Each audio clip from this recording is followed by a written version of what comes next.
It all started with the fact that I and my family are going on vacation to the sea by car. The vacation was specially planned together with my wife for the month of August, as it is the most swimming season. In advance ordered housing, as it is not the first time we go there, paid in advance, and waited for the beginning of the vacation. All dreamed of getting to the sea, in the family of 4 of us.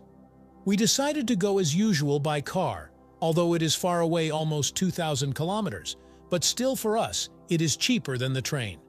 And one evening our neighbor Jennifer came to our house.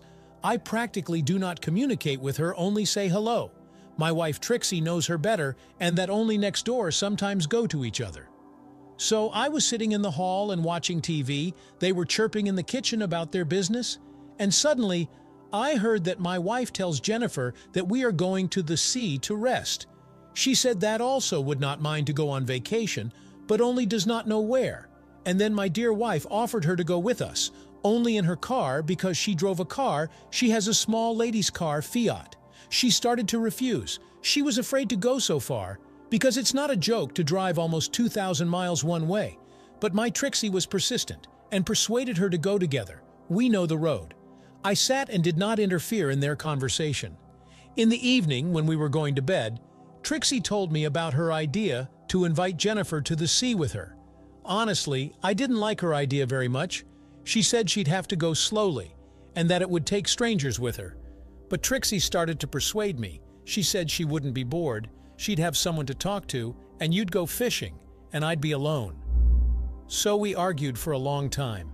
It was a week or two after this conversation. I, as something in the fuss about it, even forgot. But finally came the long-awaited vacation. The first day I began to prepare the car for the trip, as in a couple of days was planned departure. And in the evening of that day, Jennifer appeared at our house again. First they were joking with my wife in the kitchen, then they went into the hall, and my Trixie said the fatal phrase, "John, so we have a deal. Jennifer will come with us, of course, in her car to the sea." From what I heard, I was a bit taken aback and a little confused. The little ones were also in the room and sharply picked up on the idea. As they were friends with her daughter and often walked together, they were the same age. I kept quiet for a while, but there was nothing to do. From such pressure from my wife, I gave in and agreed. I warned Jennifer that before the trip I had to prepare the car, but since she lived alone, no, of course she was married and had a husband, but he was always on the job, so he was always away from home, coming for a week and then again on a shift. I explained that it was necessary to do a little maintenance on the car. We sat for a long time discussing the trip, and here is the day of departure. Things were loaded, and early in the morning went on the road, after a couple of 100 kilometers. I already yelped that I agreed. I constantly had to stop on the road and wait for Jennifer, as I have a car-class minivan assistant than Fiat, respectively, and I drove faster the more I knew the road. In short, for 2 days we covered 2,000 kilometers. In the evening, we arrived at the place. My family settled in the previously ordered house. Jennifer, with her daughter, rented a room not far from us. Everything seemed to be coming to an end. The next day I went fishing as planned. Agreed with the locals we were taken on a boat in the morning to fish. We came back with the catch by lunchtime. Spouse cooked fresh fish, I took a beer. In short, the vacation promised to be cool. In the evening, Trixie said that she and Jennifer agreed to cook dinner tomorrow and celebrate the beginning of the vacation. I was accordingly assigned the task of barbecue. In the morning, I bought meat, vodka, and wine at the local store, since my wife doesn't drink vodka. I marinated the meat, and we all went to the sea. It was good that we lived not far away and 5 minutes from the beach. The children were splashing in the sea, Trixie and Jennifer were swimming, and I was sitting on the shore sipping beer and looking at their figures. My spouse is slimmer than Jennifer, but Jennifer had something to look at as well. Compared to the third size of my beloved's breasts, Jennifer's breasts seemed huge to me, probably about the fifth size. Her figure, I would not say that very lush, within the norm. Her buttocks are firm. The more she wore a tight swimsuit that well conveyed her shape. My wife was not worse. Her swimsuit was not so tight, but it did not spoil her figure. Especially I knew her by heart, all her folds and corners. And suddenly I caught myself thinking that I wouldn't mind seeing Jennifer without a swimsuit. and I immediately switched to other thoughts and started watching. Soon the girls were swimming and went ashore, and then I saw that Jennifer's swim trunks were so tight around her body that they were clearly showing off the outline of her charms. They settled down on the blanket, and I went to rinse off. We spent the rest of the day on the beach until 4 in the afternoon. Then we got ready and went to make a celebratory dinner. Trixie and Jennifer started on the salads, and I started on the barbecue. Dinner was fun. Jennifer and I had a liter of vodka for 2 people, my wife dutifully pampered with wine. Dinner ended late at about 1:30 in the morning, and since everyone here relaxes to the fullest, we did not disturb anyone, especially we settled down in a gazebo that stood right next to our house. My wife and I went to the beach to get some air. It was deserted. Lanterns from nearby houses a little lighted it. Wandered a little, we were already headed back, as suddenly Trixie suggested, "Let's take a dip and go." I did not resist, threw off my shirt, and in shorts went into the water. She stopped me and said, "Are you going in shorts?" "Yeah, why? What should I wear? Let's get naked." "Are you out of your mind, Trixie? What if someone sees?" "Well, let's go over there." She pointed to the far corner of the beach. It was deserted even in the daytime because most of the people were swimming in the center. I did not refuse, and we went to the end of the beach. When we came to a boulder on the shore, we looked around. There was no one around, and what idiot would go to the beach at 2:30 in the morning? We immediately undressed and put our clothes on the boulder and went into the water. In spite of the night, the water was warm, and my wife and I bathed naked. She teased me every now and then, hugging me and pressing her body against me, but since I was drunk, I was even turned on by it, and I played along with her, hugging and kissing her on the lips and her breasts. From our games, she was clearly eager, and we did not hesitate to get out of the water. She sat me down on a flat rock, and she herself settled on my legs and began, so to speak, to warm me up. It didn't take much time. I was already almost on edge. Then we merged with her. We were completely passionate. We looked around every now and then, but did not stop our actions, and soon I felt how she felt her insides quivering, and she moaned with restraint.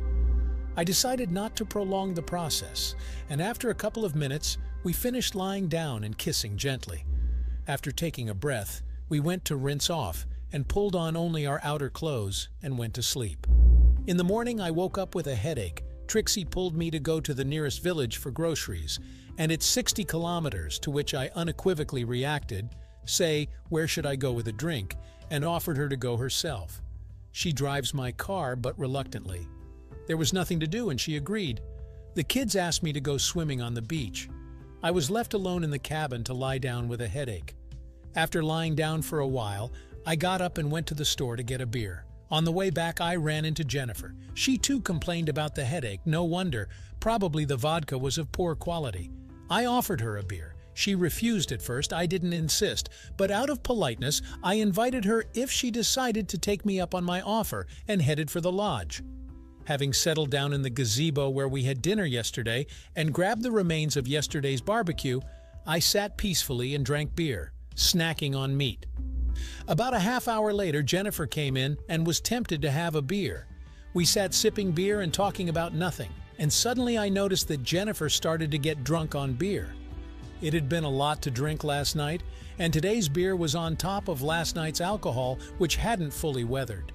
Soon she was pretty drunk, and then something happened that shouldn't have happened. She put her head on my shoulder and started stroking my knee with her hand. I tried to gently move away, but she held me back. Soon Jennifer was already actively seducing me, touching me below the waist. We continued to sit in the gazebo, and it was good that the gazebo stood so that from other cottages could not see what was happening in it. After a while, she began to kiss my neck and ran her hand to my pants, from which my boyfriend quickly came into action. It was like nothing my Trixie had ever done before. Without wasting time, I lifted her shirt and grabbed her breasts with my hand. I began to knead them. They were not as firm as my wife's, but the size was impressive. Jennifer stood up and pulled down my shorts and panties and began to pleasure me. I wanted to pull her away from me, but she wouldn't let me. She just clung to me harder. After enjoying the moment, Jennifer stood up, unbuttoned her shorts, and pulled them down, and jumped on me like a riding horse. Without stopping, she began to move rhythmically, keeping me on my toes. This gallop did not last long. Soon she held back and moaned and calmed down. I wanted to get out from under her, but Jennifer looked me in the eye and said, "That's not all. Don't you want to finish the job?" And she started to slowly continue her movements again. I wanted to finish it soon because I was afraid that my wife would come or the kids from the beach would come. I began to actively help her, and my efforts were successful. Jennifer looked at me and smiled and said, "Thank you so much. I wanted this so badly. I missed a man so much." She got up, took a couple sips of beer, pulled on her shorts and sat down next to me. I sat there with my underpants down for a while, trying to process what had just happened. She finished another glass of beer and turned her head to me and said, "You liked it, didn't you?" I didn't know what to say. Then she stood up and said, "I hope it's not the last time. I want more of you." And she headed for her cabin. When I came to my senses, I immediately pulled on my shorts and underpants and looked around. There was no one around, which made me feel a little calmer. After finishing my beer, I went to the beach. When I got there, I found Jennifer there. She was already in her swimsuit. She looked at me, and there was nothing in her gaze that reminded me of what had happened half an hour ago. I got in the water and stayed on the shore for a long time trying to figure out what had happened. I watched Jennifer on the shore, and she didn't even look in my direction. We went home after swimming. When I got back to the cabin, I found that Trixie was still gone. It was about 1 o'clock in the afternoon, and soon Trixie arrived. I wondered what was taking so long, although I realized she had been shopping. It turned out she had, for she couldn't resist the temptation to go shopping. At dinner, she told me that she had seen some nice things, and she urged me to go with her, but I refused because I had come to rest, not to store. Trixie said she would go by herself after tomorrow, and I didn't mind. After dinner, Trixie and I put the kids to bed, and we took towels and went to the beach. It was getting dark, and she dragged me to the same spot we had been at the night before. There were still people on the beach, and I suggested we walk farther away, which we did. After walking a little more, we found ourselves on a deserted sandy island of beach. On the side of the big beach, we were fenced off by a ridge of rocks, and we could not be seen. On the other side was impenetrable bush. We settled down, I got a beer, and we started drinking beer. Soon it got dark, the voices from the beach subsided, and after sitting for a while, Trixie got up and said, "Let's go for a swim." She immediately threw off all her clothes and headed for the water. I finished the rest of my beer and followed her. We were floundering in the water. I was hugging and caressing her body, from which she was only mollycoddling. When we were swimming, we settled down on a towel. I began to caress her body, and we moved on to mutual caresses. We enjoyed each other for about half an hour. Then we rinsed off and Trixie wanted to get ready, but I stopped her, and we passionately did what married people usually do. With such an abundance of pleasure, it seemed to go on forever. And then she moaned, we finished our business, and fell exhausted on the sand. We lay motionless for a minute or two, then Trixie turned to face me and said, "How tender you are. It felt so good, and I really liked it." We lay there cuddling for a while longer. Trixie pressed her body against me, and I could feel the heat of the pleasure. Then she got up and headed into the water. I followed her as well. Back home, we went to bed. The next day went as usual. We were at the beach and swimming. Trixie urged Jennifer to go shopping with her the next day, but Jennifer refused. She didn't have any money, and she didn't want to waste time shopping. The little ones willingly agreed to go with their mother and began to nag Jennifer to let her daughter go for a ride in the car with them.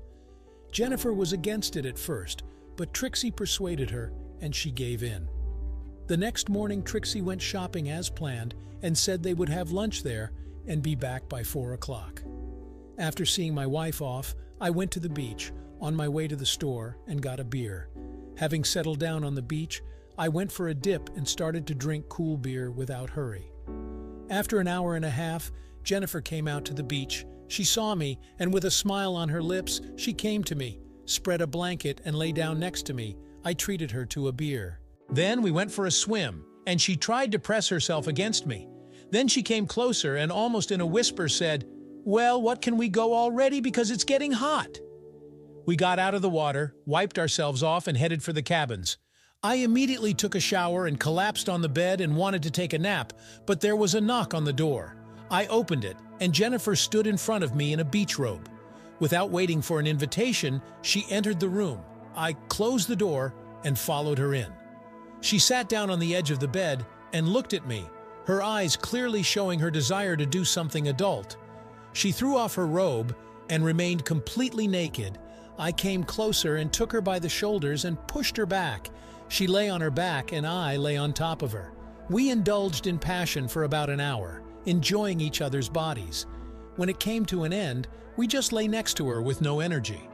Jennifer lay next to me and stroked herself, then turned to face me and said, "Thank you. I had such a good time. How lucky your wife is to have a husband like that." "Why, you don't like yours?" "He's not bad either, but he's not enough. He doesn't live at home most of the time, and I need affection sometimes." We lay kissing each other for a long time, but soon it was time to get ready, because my Trixie was about to come home. We got up, cleaned up, drank tea, and went to the beach. Soon Trixie appeared. She told Jennifer what she had bought at the stores and wished she had gone with them. Other days of the vacation were not so eventful. Trixie never left again. Of course, my wife and I made love and also went to the beach in the evenings and frolicked there. Jennifer was suspicious of our outings, and I think even jealous, but a wife is a wife and you can't get away with it. Of course, it would have been possible to take some action to have a threesome, but I didn't dare, because I love my Trixie, and I didn't want to ruin it. Soon the rest was over, and we were on our way back, but this time, I suggested that to make the trip faster, Trixie should ride with Jennifer, so that we could take turns driving. We loaded most of our stuff into my car to make it easier on Jennifer's car and set off, getting home faster than we had gotten there. After that trip, I started to feel better about Jennifer, not like I used to.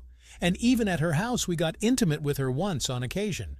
I still love my wife the most. And the neighbor is just a nice bonus. Did you like this story? Let us know in the comments what you liked. Subscribe to our storytelling podcast. Also, don't forget to like and ring the bell so you don't miss more interesting stories. See you soon.